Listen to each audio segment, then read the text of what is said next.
장난으로 던진 돌에 개구리가 맞아 죽는다는 속담이 있잖아요. 그게 괜히 있는 게 아니고 악플러는 어떻게 보면 살인자에 가까울 수도 있는 거예요.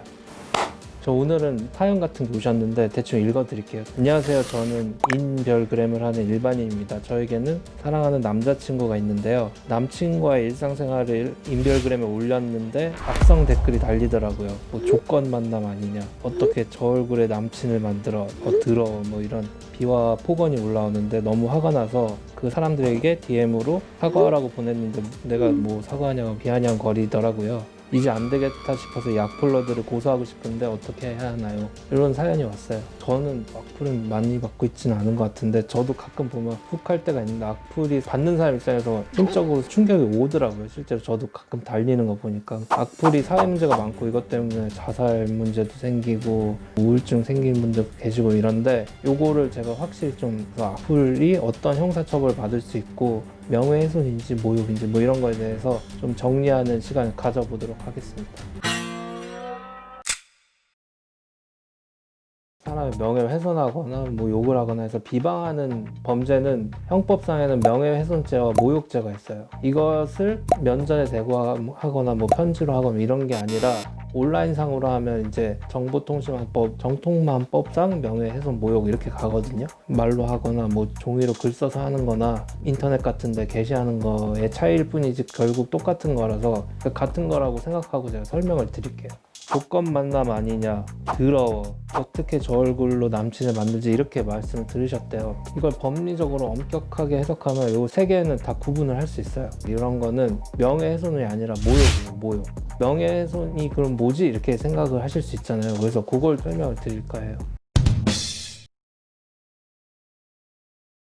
명예훼손의 형법에 공공의안이 사실을 적시하여 사람의 명예를 훼손한 자는 처벌한다 이렇게 돼 있어요. 차이가 뭐지? 이렇게 생각하실 수 있는데 모욕과 명예훼손은 사실의 적시라는 데서 차이가 있어요. 그러니까 사실을 적시하면 명예훼손이 될 수 있고 사실의 적시 없이 단순히 모욕적인 언사를 했을 때 모욕죄로 처벌되는 건데 그럼 이제 사실의 적시가 뭐냐 생각하실 수 있는데 아주 쉽게 설명드리면 예를 드는 게 되게 편해요. 장성균이 있는데 야 장성균이 이혼을 3번 했대. 누가 그렇게 얘기하는 거야. 그러면 이혼을 3번 했는지 안 했는지 뭐 이런 거는 진위 여부를 판단할 수 있잖아요. 진위 여부를 판단할 수 있는 사실이기 때문에 이런 말을 하고 다녔다 이러면 사실의 적시에 해당해서 명예훼손에 해당할 수 있어요. 근데 장성균 진짜 겁나 추남이다. 누가 이렇게 얘기했어요. 근데 추남이란 기준은 사람마다 다르고 어느 선을 벗어나면 추남이고 어느 선을 안 벗어나면 뭐 미남이 이런 게 아니잖아요. 객관적으로 사실을 판단할 수가 없는 상황이에요. 그런 거는 사실의 적시에 해당하지 않고 모욕의 범죄에 들어가는 거예요. 누가 어떤 말을 했다 하면 이게 일단 모욕인지 명예훼손인지는 사실의 적시 여부로 구분을 한다 이렇게 생각하시면 돼요. 약간 실명 말고 초성만이라도 그렇게 달았는데 그거는 사람들이 어떻게 인식할 수 있느냐에 갈려 있어요. 그러니까 초성만 달아놨는데 지읒 시읒 기억은 정말 못생겼다라고 하는데 나나 장성균이라고 생각하지 다른 사람들은 아무도 장성균이라고 생각할 수가 없잖아요. 그러면은 나는 그렇게 느꼈다라도 명예훼손은 성립하지 않는데 근데 막 들리는 얘기에 의하면 장성균이라는 이름 3글자를 언급을 하지 않으면 성균 이렇게만 해도 피해갈 수 있다라는. 근데 그걸 본 사람이 그 성균이라는 걸 보고 나임을 인식할 수 있다면 성립할 수 있는 거예요. 저 까만 티 입은 애, 제 저가가 10범이라더라 뭐 이런 댓글이 달리면 이름도 언급 안 해. 또 검은 티라는 말로 내가 특정이 되니까 명예훼손을 고소할 수 있는 거예요. 사실의 적시가 뭔지에 대해서 설명을 드렸고 모욕죄와 명예훼손에서 공통적으로 요구하는 요건이 하나 더 있는데 이건 공연히 사람을 명예를 훼손하거나 모욕을 해야지 단둘이 있는 장소에서 둘 사이에서 그런 말이 오갔다 이러면 명예훼손이나 모욕은 성립하지 않아요. 예를 들어서 단둘이 있을 때 내가 야 이 개새끼야 이렇게 얘기하면 모욕이 아니에요.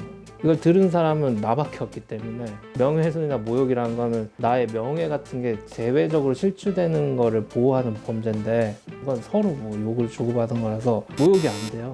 두 분이 있을 때 욕을 주고받는 건 공연성이 없기 때문에 명예훼손, 모욕 둘 다 성립이 안 해요. 그래서 뭐 명예훼손 당한 것도 그래서 이게 중요해요. 인스타그램 뭐 전체 공개 게시물에 댓글 달았다거나 하면 공연성은 충족되는 건데 단둘이 채팅방에 있을 때 둘이 욕설을 주고받은 거예요. 이런 거는 공연성이 없어요. 공연성이 없어서 모욕으로 처벌할 수 없어요. 그래서 명예훼손 모욕에는 공통적으로 공연성이 있어야 된다. 이것도 기억해 두시면 되겠습니다. 연예인 인스타에 DM으로 욕을 하면 모욕이 안 되는 거지. 그거는 처벌할 수는 없고 민사적으로 정신적 피해를 받았다면서 손해배상을 할 수는 있겠죠. 혹시 그러면 명예훼손은 약간 사실 적시가 있어야 되는데 그게 진짜 사실인지 아니면 혹은 허위로 말한 거짓인지에 따라서도 그쵸. 그 차이가 있는데 사실을 적시해서 명예를 훼손한 명예훼손죄로 처벌을 받는데 이게 이제 진실을 얘기한 건지 허위를 얘기한 건지에 따라 틀려요. 그러니까 허위 사실을 유포해서 명예훼손하면 더 가중 처벌을 받게 되고요. 진실을 얘기해서 명예훼손을 해도 처벌은 받는데 이거는 오로지 공공의 이익을 위해서 했다는 걸 입증해내면 처벌을 안 받을 수도 있어요. 그래서 지금까지 이제 뭐 명예훼손과 모욕에 대해서 말씀드렸는데 내가 이런 악플 피해를 입었다. 누가 나의 명예를 훼손했던지 모욕적 연사를 했던지 둘 다 걸리는 건 맞아요. 고소를 어떻게 하냐 이게 중요한데 일단 증거가 있어야 고소를 할 수 있겠죠. 누가 악플을 나한테 달았다 하면 그 부분을 캡처하시는 게 가장 중요하겠죠. 계정명이 뭐고 몇 월 며칠 몇 시에 무슨 게시물을 게시했는지 알 수 있게 캡처를 해놓으시는 게 중요하죠. 그런 거 캡처해 놓으시고 나면 고소장을 작성하시면 돼요. 고소장 양식은 인터넷 찾아보면 얼마든지 많이 있는데 뭐 주절주절 길게 막 쓰실 필요도 없어요. 이 사람이 이런 글을 게시했는데 이거는 없는 사실을 지어내서 만든 허위 사실이고 이걸 게시하는 행위는 사실 적시에 의한 명예훼손에 해당한다 정도로만 작성하고 그 캡처만 내시면 거의 입건이 돼요. 특히 사이버상에서 이루어진 거에 대해서는 전담부서가 따로 있어요. 캡처를 하면 된다고 하는데 주변에서 PDF를 따야 한다 뭐 이런 얘기가 그런 건 전혀 중요치 않아요. 그러니까 그게 PDF인지 아닌지는 전혀 중요치 않고 악플 같은 게 어느 사이트에 몇 월 며칠에 올라왔었다는 것만 보여줄 수 있는 양식이면 돼요. 캡처해서 그림 파일 형태라도 상관이 없고. 그래서 오늘 이제 뭐 악플에 대해서 어떻게 대처해야 된다, 어떤 게 명예훼손이냐, 모욕이냐 이런 거에 대해서 좀 말씀을 드렸습니다.